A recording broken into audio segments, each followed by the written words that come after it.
So what's up mga tropa, no? So nagbabalik ulit tayo dito sa ating printing channel. So ang ituturo ko sa inyo, ang share ko ngayon sa inyo, etong tungkol sa pagprint ng back-to-back sa calling card. Etong calling card, no, ito yung isa sa mga pundasyon ng printing business, no? Tsaka kung magsisimula ka ng printing business, kailangan marunong ka talagang gumawa ng calling card. Tapos ito yung medyo mahirap siyang gawin, etong back-to-back na print ng calling card, kasi syempre iisipin mo paano magtutugma or magtatapat yung dalawang magkaibang design. So sa pagtatapat ng design, nakadepende yan sa layout ni client, no? So eto, isi-share ko sa inyo kapag ganito yung mga makuha yung mga layout, kagaya nito, puti lang siya tapos wala siyang masyadong mga detalye. So halimbawa etong sa back naman, ganito lang, plain black lang. So ang gagawin nyo dyan, ako talaga, ang diskarte ko, dito ako nagpapadaan ng print sa Silhouette Studio, no? Kasi napakadali dito. Tsaka mas madali yung mga buttons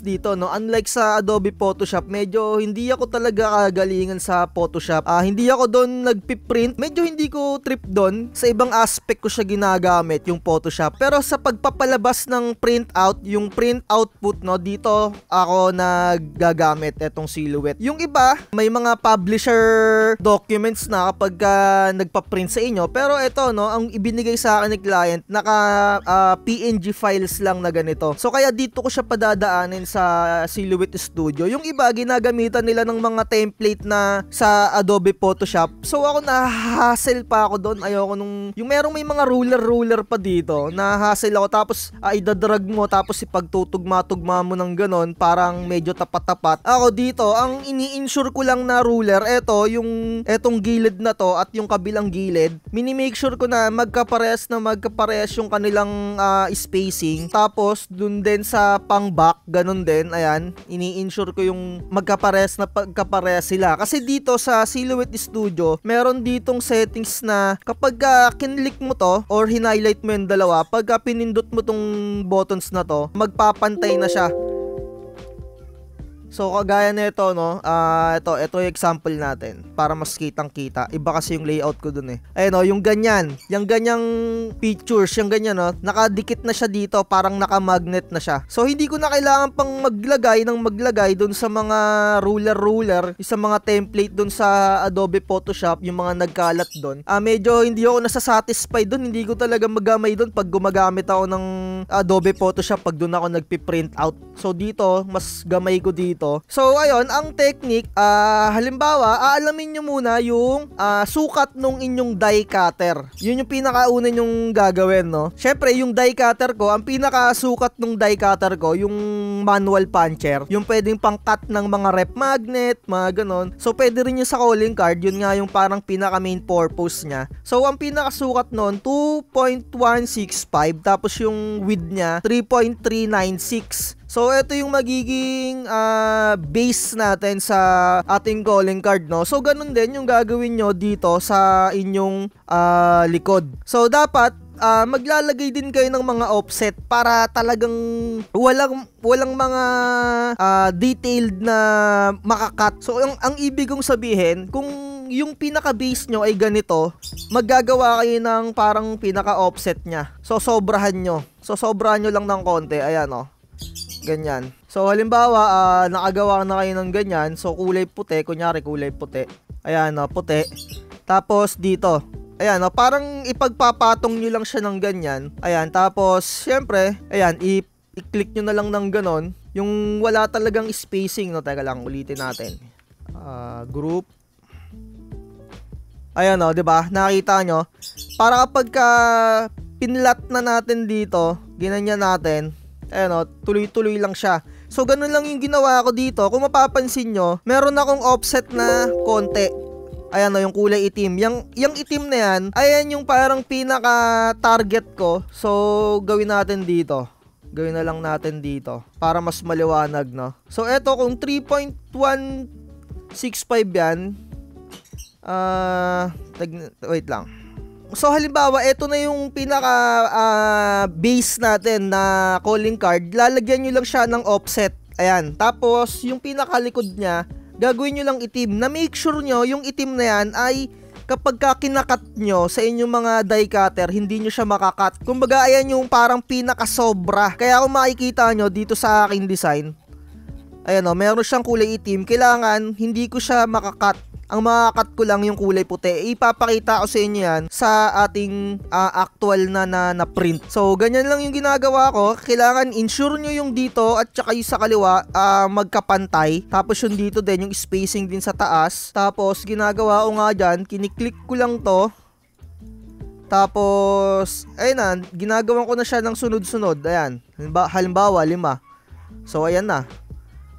Tapos, eto, isisave ko. Kung ano yung settings ko dito, ganun din dito. Pero sa back, dito na kayo medyo mag-a-adjust.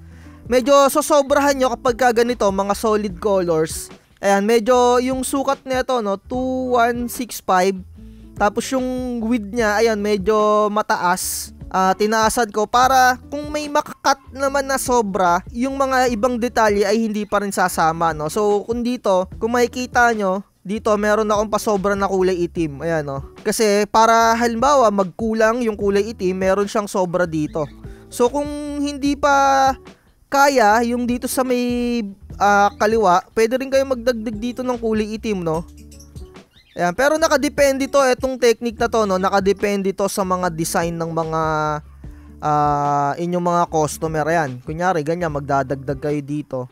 Para kapag kinat nyo sa inyong die cutter, dun sa kung may sobra, edi mas maganda, wag lang kakapusin. Kasi pagka kinapos, kulay puti yung makakat ninyo. So ayan, mag-move na tayo dun sa printing. So kapag magpiprint tayo, no, eto yung una nyong ipiprint, or kung depende sa inyo kung ano yung unahin nyo, pero ipapakita ko na lang ng actual. At eto na nga yung ating front page. Kung makikita nyo, no, meron siyang borders na kulay itim na i-ensure nyo yan na hindi yan makakat. Kumbaga yan yung parang pinaka-offset. At pag magpiprint kayo, ganyan siya lalabas.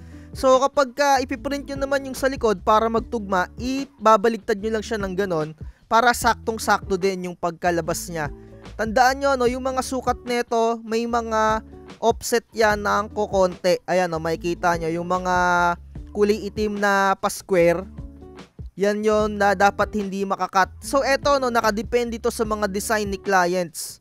Kung yung design ng client nyo ay hindi ganito, ibang strategy yung mga gagawin nyo rin. So, ayun lang. So, ipapakita ko rin sa inyo kung paano mag-laminate. So, sa pag-laminate nga pala, ang ginagamit ko ngayon, so far, etong iTech calling card laminating film. So, eto, medyo may pagkanipis siya. Talagang manipis talaga siya. Kaya medyo eto, ipapalitan ko na. Hindi ko na to gagamitin sa mga susunod kong client. Meron akong mas maganda na na-discover yung Yasen. Etong iTech, talagang naka-brand na sa kanila yung glossy nila. Yung talagang medyo may pagka-matte. Medyo may pagka-matte talaga yung glossy nila. Tsaka ang ayoko lang din dito sa iTech laminating film na to, talagang ang bilis niyang magkamali. Kapag ilalaminate mo na talaga siya, talagang alam mo yung gumuguhit talaga. Hindi siya smooth na yung perfect na pagka-laminate, no? Kaya nababadtrip ako dito. Inuubos ko na lang to para hindi sayang. So ayan, ganyan lang ako mag-laminate. Ayan, tapos hahawakan ko siya sa dulo kapag ilalaminate ko na. Kapag marami kayong ilalaminate, no, ilagay nyo na muna dito. Lagyan nyo muna sila ng film lahat-lahat para kapag ilalaminate nyo na, tuloy-tuloy na, salang na lang kayo ng salang. Hawakan nyo dito sa pinakadulo kapag ilalaminate nyo. Ipapakita ko mamaya. Ang technique nga pala dito sa pag-laminate, hot lamination siya, tapos kailangan yung temperature nyo ay hindi tataas ng 100. 90 to 100 lang. Kung napapansin nyo na medyo sobra ng init kapag 100, bawasan nyo, gawin yung 80. Tapos kung medyo kulang, gawin yung 90. Basta ganon, dun lang naglalaro yung temperature. Eto nga pala yung isi-share ko sa inyo, no, sa experience ko ng paggamit netong iTech laminating film na pang hot, na pang calling card. Ang bilis niyang gumuhit. Ayun, oh, makikita nyo dito sa nilalaminate natin. Medyo nagkakamali ako dito, may mga guhit-guhit. Ayun, oh, kung makikita nyo, ayan, kung titignan nyo maigi. Kaya papalitan ko na to. Sa mga susunod kong gagamitin na pang laminate ay yung Yasen na. So maglalabas din tayo ng review tungkol dyan. Pero ito, tignan nyo muna kung paano ako mag-laminate. Kukunin ko yung laminating film na may calling card na media. Tapos pagka ilalagay ko na siya dito, hahawakan ko lang siya sa pinakadulo. Ayan, medyo ibibend ko siya. Pero itong napakanipis na itong onion skin na laminating film na calling card na to, ang pangit, napapangitan ako dito. Kaya naghanap ako ng mas magandang laminating film at nagamit ko nga ulit yung Yasen. Talagang nakakapag-survive sa akin yung Yasen. Number 1 na talaga sa akin yung Yasen na brand. So yung QWAP, hindi ko pa natitesting na laminating film. Medyo nagkaroon na ako ng phobia sa paggamit kasi ng QWAP. Talagang ang laki ng kinalugi ko doon. Kaya parang bibihira na ako talagang gagamit ng QWAP na laminating film. So ayan, so far ito nakikita nyo, goods naman. Pero medyo may mga mangilan-ngilan na guhit kung nakikita nyo, no. Kaya nakaka-bad trip din tong iTech na to. So hindi ko na to gagamitin, inuubos ko na lang. Ayan, no, ganyan mag-laminate. 100 or 80 to 90 yung temperature, ganun lang. So eto na yung ating die cutter ng calling card. Manual lang siya. So pwede rin siyang gamitin sa mga rep magnet, mga maninipis lang. Eto, no. Ayan, ipapunch na natin. Kung makikita nyo, yung borders na kulay itim, ayun, kailangan hindi siya makat. Sa loob lang yung cut niya. Kumbaga parang inset. Ayun, kung makikita nyo, sa mga nakat ko na, hindi dapat pasok yung kulay itim na borders. Kasi yun yung medyo pasobra lang, kumbaga allowance. Kung makikita nyo yung gawa na natin, ayun, o, saktong-sakto yung pagkat niya. Ito, mas ipapakita ko sa ganitong angulo. Ayan, o, ganyan. Kailangan wala sa loob yung kulay itim. Ganyan, ipapunch nyo siya ng ganyan. Dahan-dahan, sa una, mabagal lang talaga kayo. Ayan, o, ganda. 'Di ba? Saktong-sakto yung output natin. So, ito, nakadepende to sa mga design ni client. Kung hindi ganito yung design na ikakat ninyo or kung mga maraming detalye, i-adjust nyo na lang yung mga kulay dun sa may pinaka-edge nya. Basta yung pinaka-edge ay yung offset nya, medyo basta kakulay, basta hindi makakat yung parang pattern ninyo. Ayun, o, ganyan, 'di ba? Inulit lang natin yung video. Ayan, kung makikita nyo, white lang talaga. Tapos yung sa likod nya, ayan, kulay itim, 'di ba? Saktong-sakto. Tugmang-tugma dun sa output natin, dun sa Silhouette Studio. So, ayun lang. Sana nakakuha kayo ng technique sa paggawa ng back-to-back calling card. Although, yung iba yung strategy. Kanya-kanya naman tayo ng strategy dito. Kaya basta magawa nyo yung output, goods na yun. Like, share, and subscribe. Bye-bye.